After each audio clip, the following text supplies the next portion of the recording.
പുതിയൊരു വീഡിയോയിലേക്ക് എല്ലാവർക്കും സ്വാഗതം. നമ്മളിന്നൊരു സ്പെഷ്യൽ പുട്ട് ഉണ്ടാക്കാൻ പോവാണ്. മുട്ട തോരൻ സ്റ്റഫ് ചെയ്ത പുട്ട്. അപ്പോൾ അതിന് ഞാൻ ഒരു 6 മുട്ട എടുത്തിട്ടുണ്ട്. അതിലൊരു 3 മുട്ട നമുക്ക് പൊട്ടിച്ചൊഴിക്കാനും പിന്നെ ഒരു 3 മുട്ട പുഴുങ്ങി വെച്ചിട്ടുണ്ട് സെപ്പറേറ്റ്. പിന്നെ ഒരു 2 ഉള്ളി, ഒരു തക്കാളി, ഒരു 4 അല്ലി വെളുത്തുള്ളി, 1/2 കപ്പ് ചിരകിയ തേങ്ങ. ഈ അളവൊക്കെ നിങ്ങൾക്ക് ആവശ്യത്തിനനുസരിച്ച് കൂട്ടിയും കുറയ്ക്കുകയും ചെയ്യാവുന്നതാണ്. ഞാനിതൊരു 1 കപ്പ് പുട്ടിന് വേണ്ടി മാത്രമാണ് എടുത്തിരിക്കുന്നത്. സ്റ്റിൽ അത് ബാക്കി വരും. ഒരു 2 കപ്പിനുള്ള പുട്ട് നിങ്ങൾക്ക് ഉണ്ടാക്കാവുന്നതാണ്. ഒരു 4 പേർക്ക് കഴിക്കാനുള്ള പുട്ട് ഉണ്ടാക്കാവുന്നതാണ് ഇത്രയും ഇതുകൊണ്ട്.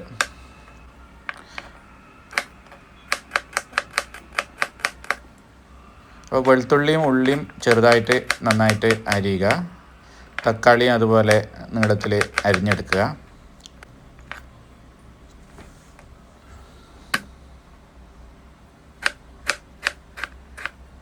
തക്കാളിയുടെ അളവ് നിങ്ങൾക്ക് കൂടുതൽ ജ്യൂസി ആയിട്ട് വേണമെന്നുണ്ടെങ്കിൽ ഒന്നിൽ കൂടുതൽ തക്കാളി എടുക്കാവുന്നതാണ്. ഞാനിപ്പോൾ ഒരു തക്കാളിയാണ് ഇവിടെ എടുത്തിരിക്കുന്നത്. നമുക്കൊരു ഫ്രൈയിങ് പാൻ ചൂടാക്കുക. എണ്ണ നിങ്ങൾക്ക് വേണമെങ്കിൽ സൺഫ്ലവറോ കോക്കനട്ട് ഓയിലോ ആവശ്യത്തിന് നിങ്ങൾക്ക് അവൈലബിൾ ആയിട്ടുള്ള എണ്ണ ഉപയോഗിക്കാം. അതിനകത്തോട്ട് നമുക്ക് വെളുത്തുള്ളിയും ഉള്ളിയും കൂടെ ഇട്ട് നന്നായിട്ട് വഴറ്റിയെടുക്കുക.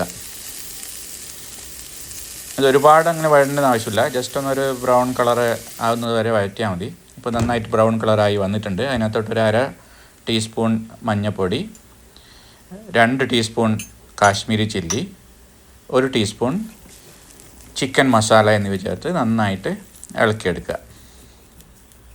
മസാല അങ്ങനെ തന്നെ. നിങ്ങൾക്ക് വേണമെങ്കിൽ പെപ്പർ വേണമെങ്കിൽ കൂടുതൽ സ്പൈസി വേണമെങ്കിൽ പെപ്പർ ഇടാവുന്നതാണ്. അത് നന്നായിട്ട് പച്ചമണം മാറി വരുമ്പോൾ അതിനകത്തോട്ട് തക്കാളി കൂടെ ചേർത്ത് നന്നായി ഒന്ന് ഇളക്കിയതിന് ശേഷം ഇത് അടച്ചു വെച്ച് ഒരു 5 മിനിറ്റ് വേവിക്കുക. ആവശ്യത്തിന് ഉപ്പും കൂടെ ഇപ്പം തന്നെ ചേർക്കുക. ഇല്ലെങ്കിൽ ഉപ്പ് പിന്നെ ഇട്ടാലും മതി. ഇപ്പോൾ ഇത് നന്നായിട്ട് പേസ്റ്റായി വന്നിട്ടുണ്ട്. തക്കാളി നന്നായിട്ടൊന്നൊരു പേസ്റ്റായി വരുമ്പോൾ അതിനകത്തോട്ട് നമ്മൾ നേരത്തെ എടുത്ത് വച്ചിരിക്കുന്ന ചിരകിയ തേങ്ങ കൂടിയിട്ട് നന്നായിട്ട് മിക്സ് ചെയ്യുക.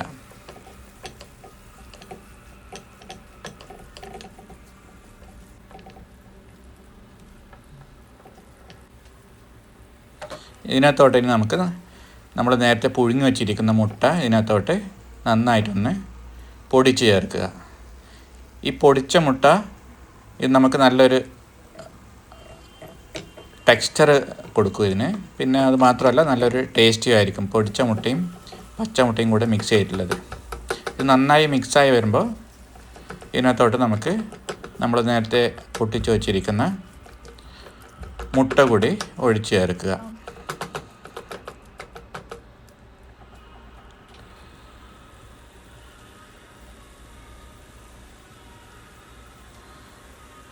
ഈ പച്ചമുട്ട ചേർത്ത് കഴിഞ്ഞാൽ ഇത് നമുക്ക് നല്ലൊരു ജ്യൂസി ഫീൽ കിട്ടും. കാരണം പുട്ട് ഒരു ഡ്രൈ ഇതായതുകൊണ്ട്, ഡിഷ് ആയതുകൊണ്ട് നമുക്കിതിനകത്ത് കുറച്ചൊരു ജ്യൂസി ആവാൻ വേണ്ടിയിട്ട് ഉപയോഗിക്കാം.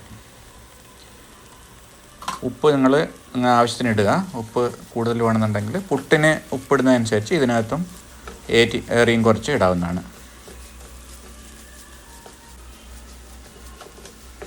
ഇപ്പോൾ ഇത് നന്നായി മിക്സായിട്ട് വന്നിട്ടുണ്ട്.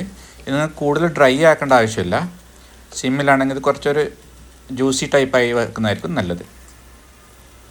ബാക്കി വെച്ചിരിക്കുന്ന തേങ്ങ കൂടി അതിനകത്തോട്ട് ചേർത്ത് മിക്സ് ചെയ്യുക.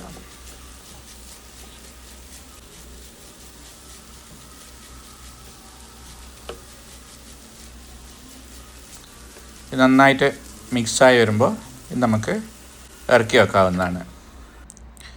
ഇനി ഒരു ബൗളിൽ 1 കപ്പ് പുട്ടുപൊടി, ആവശ്യത്തിന് ഉപ്പും ചേർത്ത് 1 കപ്പ് വെള്ളം ഒഴിച്ച് നന്നായിട്ട്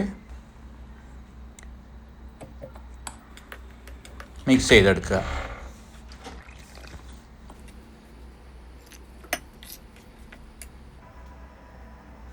പുട്ടുപൊടി നന്നായി കുഴഞ്ഞു വന്നിട്ടുണ്ട്.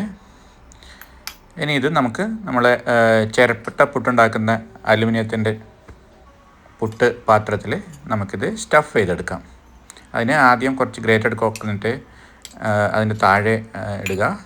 എന്നിട്ട് പുട്ടുപൊടി അതിനകത്തിട്ടതിന് ശേഷം നമുക്കിതിനകത്തോട്ട് മുട്ട നേരത്തെ ഉണ്ടാക്കി വെച്ചിരിക്കുന്ന മുട്ട തോരനെടുത്ത് സ്റ്റഫ് ചെയ്ത് സ്റ്റീം ചെയ്തെടുക്കുക. ഒരു 5 മിനിറ്റ് നന്നായി സ്റ്റീം ചെയ്തെടുക്കുക.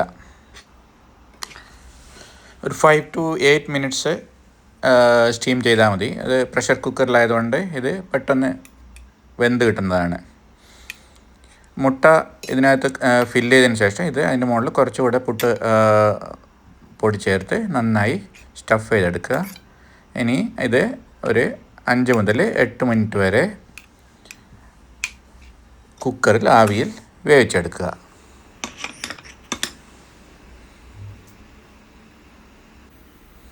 ഇപ്പോൾ 8 മിനിറ്റ് ആയിട്ടുണ്ട്. പുട്ട് ഇത് നമ്മൾ ചൂടോടെ ചിക്കൻ കറി അല്ലെങ്കിൽ നമ്മൾ ബാക്കി വരുന്ന തോരൻ യൂസ് ചെയ്ത് കഴിക്കാവുന്നതാണ്. Thanks for watching video. Recipe ഇഷ്ടപ്പെട്ടാൽ ചാനൽ സബ്സ്ക്രൈബ് ചെയ്യുക.